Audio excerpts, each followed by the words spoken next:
Hello everyone, let's tour my garden today.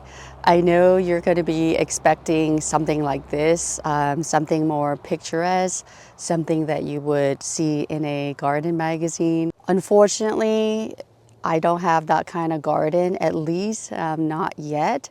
This is what I can share with you. This is a small part of it. All right, here's a view from this side. And here's the view from the opposite side. All right, so before you stop watching this video, what if I said we're going to critique this garden instead? Are you game? Now we're just going to focus this part of the garden, this small section, because otherwise it's going to take a long time, especially with how I talk. So yeah, we're just going to focus in this small section. And to be specific, let's focus on plant and hardscape placement and design, what worked, what didn't work, all the mistakes that have been made and all that stuff. And before we get started, I wanted to give you some givens, like challenges and problems I have. And they are, the first one is me having a small budget for gardening. The second one is something that I could do on my own, but without the help of my husband. That means no fancy tools. That means not getting things that are too heavy. The third thing is that my garden here is pretty much wide open, which means that you can see everything from a 360 degrees for the most part. So please keep that in mind. And the reason I'm sharing that with you is that so that you have background knowledge of why the garden, or like all the garden spaces, look the way they do, the way that they look to a certain extent. So if you are still watching this video at this time, I want to thank you, and I hope that this video will allow you to try something or avoid it altogether. So I hope this video will be very helpful to you. You can learn from my mistakes or learn things that I did that went right. So with that, let's go ahead and get started. All right, let's give you an overview of this space right here. So what is standing out right now is this fabric liner right here. Now, I know it's been an eyesore for a while now. I promise I'm going to do something special and creative. I'm just waiting for a good day, maybe a couple of good days for the weather to be very dry. So right now we got some rain maybe a few days ago, so it's still kind of wet. That's one thing that I'm going to be focusing on this winter. And you will also notice that you just have, it just cuts off right there, and you're thinking, what the heck, right? What the heck is she doing? Well, my long-term goal was to have this area extend all the way to there.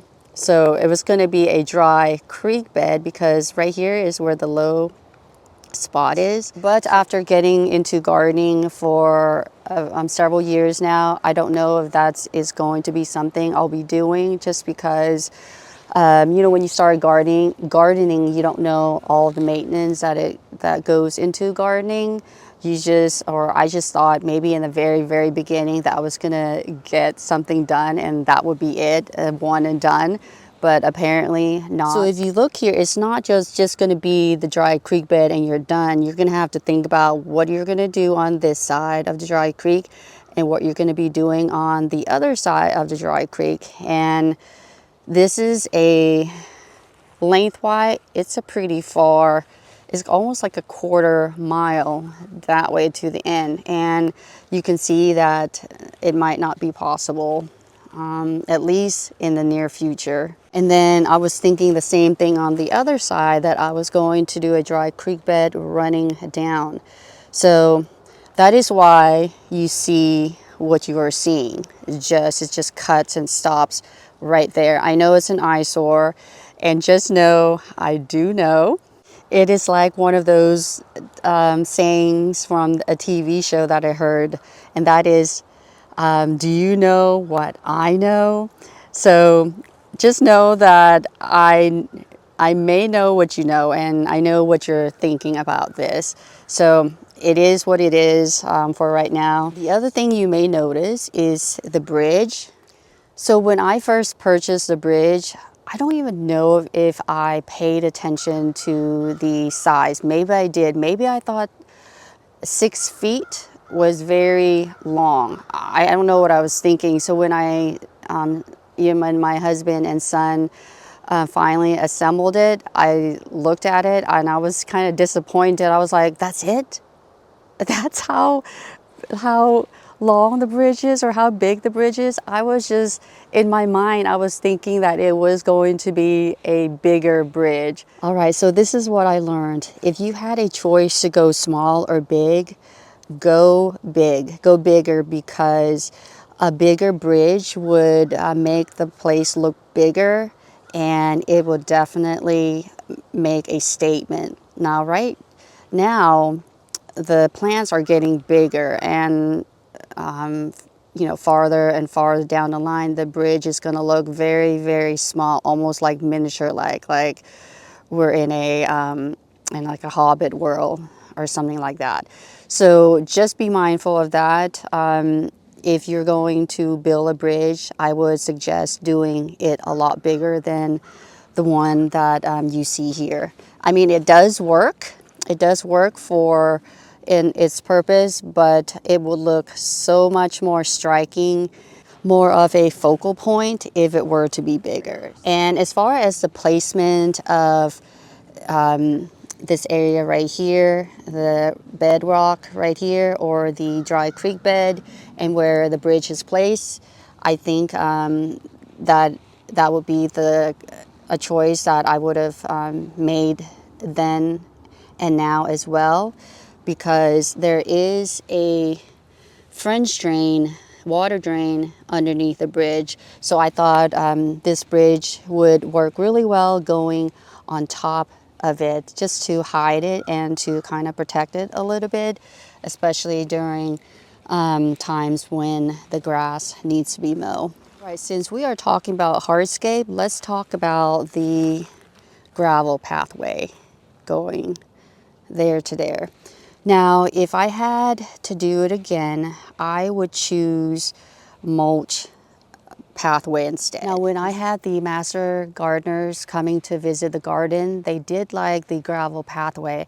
In fact, one of them said that it works really well, this particular kind of gravel. This is slate, because I think she said voles or moles, they don't like to dig, or they don't like that kind of gravel. So that was really good to know. So that is something for you to know too, if you have voles or moles, that this kind of gravel works really well. Now, the reason I would choose mulch over gravel is because we have a lot of trees here and they shed a lot of leaves, and this space right here, it's more like in the country, it's more rustic, so you're never going to have like a nice area. So it's just better to go with mulch, because if branches or leaves get on the mulch, I mean, it really doesn't matter, it kind of blends in. But when you have leaves and mulch or whatever debris on the gravel, they do show up really well, and it makes them not look perfect, but for some reason they all kind of work over here. So I would have to come here once in a while. I don't come here that often to blow the leaves off, but I try to do it like before it rains, if at all possible, but I'm not always perfect. So right now it looks pretty good, because we got lots of wind and you get more leaves blowing into the area. But like I said, if you were to had to choose, and you love the look of gravel, the slate is the best way to go, in my opinion. So that might be a good choice for you. So let's talk about the plant placement right now. and the design of them. So remember again that the garden here is very open. So pretty much most of the plants, and I say most is because the only plants that don't get that 360 degrees view would be the foundation plants like those. So it makes it more challenging to place plants. And I do know that, you know, like the back of the border you want taller plants, and the front you want the smallest plants. So I am aware of that.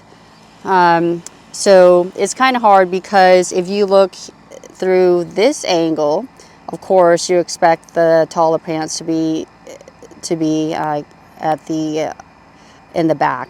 But if you were to be on the other side, of course, these taller plants would be in the front. So you got to make a decision what you want to do. So I've been, you know, going back and forth as to what I should do. So I decided to have it be the way that they are, those over there, is because most of the time I am shooting from where I am standing right now, so from this side. So I try not to be so strict about, you know, the taller plants are in the back and the small soil ones are in the front, because in nature you're not going to get something like that. So I try to add, you know, like a little bit of taller plants, like maybe in the center and all that. So that's what I have been doing. But as you can see, look at that gardenia. Look at how big it is. So initially I planted that there because I wanted to drape the pathway a little bit as you're walking, so it softens the hardscape, but it is kind of in the wrong spot right now, so that's a mistake. So I think it'll be better if, you know, of course, if I were to move it back a little bit. Let's see, what is something that's not working as well? Now this right here, this is the dwarf Alberta spruce. I don't know if that would be a good location for it. I don't know what I was thinking at the time. It's not going to have that much space, but maybe I was thinking that it would drape the walkway a little bit. I am not sure. So I think that's, of course, in the wrong spot. Now as far as this one goes, I think it's fine the way it is right here. I ended up liking that one there, and I think that one is fine. It's not getting too much sun, but I don't know what I'm gonna do with that. So that one is an if. There's one right there. I think that one is fine. So anyway, it's a slow grower, so it might transplant more easily if I decide to move that one. So as far as this blue saw juniper and those two right there, I'm sorry, and this one too, all these I think work well for the most part. You can see that I am not good with plant placement and design. I just put down whatever I like for the most part. These were here because I wanted symmetry, and I just thought, you know, it's just good to do symmetry, but I feel like they're just too symmetrical. So that's something that you might not want to do, because it looks very, I don't know, it's not very appealing because you just have the same thing on either side, to me at least. Maybe not put them like evenly like this, maybe space them out a little bit. Maybe this one could have been here. I'm not sure. I'm not sure how I would go about doing it. So if you have any suggestion, please let me know. But this is what it looks like from this angle. So basically, as far as plant placement and design goes in this area, you could say that I'm not very happy with it. If you were me, what would you do differently over here as far as plant placement or design goes? And here I have irises over here, same thing on this side. And I came up with the iris idea because, you know, these are water irises, and there's a bridge right there, and I thought it'd be nice to have, you know, kind of like a Japanese theme garden here with the iris insata and the Japanese maple here. And I think I may want to add another Japanese maple somewhere over here. But that's basically what I was trying to go towards. As far as these grasses go, blue fescue and Everillo carex, I think they work pretty well over here, because when I'm walking in this way, I kind of want to have it open to see the beautiful sunset. So I think it works really well right here. All right, so one last thing. If you were to look at this space here, would you say that there is enough winter interest? I would say there is, because it looks like more than half of the plants here are still going strong, like they are evergreen plants. The placement of the plants could be better. Would you agree with that? All right, so after seeing what you have seen, like what changes would you have made over here? Did you have the same critique that I did? Did you see the same mistakes that I saw? Just overall, what do you think of what was discussed today? Do you agree? Do you disagree? I would love to hear your opinion. And, you know, sometimes you just get stuck in your own garden and you can't really see like beyond. So it's nice to have like a different perspective or hear it from somebody else. So what changes will I be making to this area? So I think I will make some changes and I will leave some alone. And the reason I say that is because I want to leave some, because I want them to be there to remind me of where I started. There'll be some things that I will be changing just because, you know, I feel like they just need to be changed within my means, of course. Well, it is actually the next day. So when I was editing the video, this portion was so bad because the AC unit in the background was so loud that you could not hear what was being said. So I wanted to properly do another one for you. Hopefully it'll be better. So if and when you get an opportunity to visit a private home garden, please know that every garden and every gardener have challenges. There could be wildlife challenges such as pressure with deer, with rabbits, with squirrels, etc. And there could also be human challenges such as limitations with physical ability. It could be monetary. It could be being new to the gardening world. But somehow all of these things together bring charm, personality, and uniqueness to a garden. In fact, I have not visited a garden that I did not enjoy.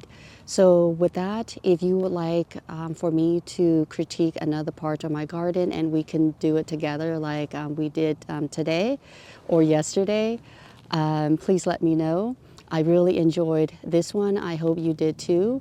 Thank you so much for watching this video, and I hope you found it helpful as well. And until my next video, take care and bye for now. It's me, the Mario. Thank you so much for watching this video. Please make sure to like and subscribe and ring the notification bell so that way you don't miss out on any more content.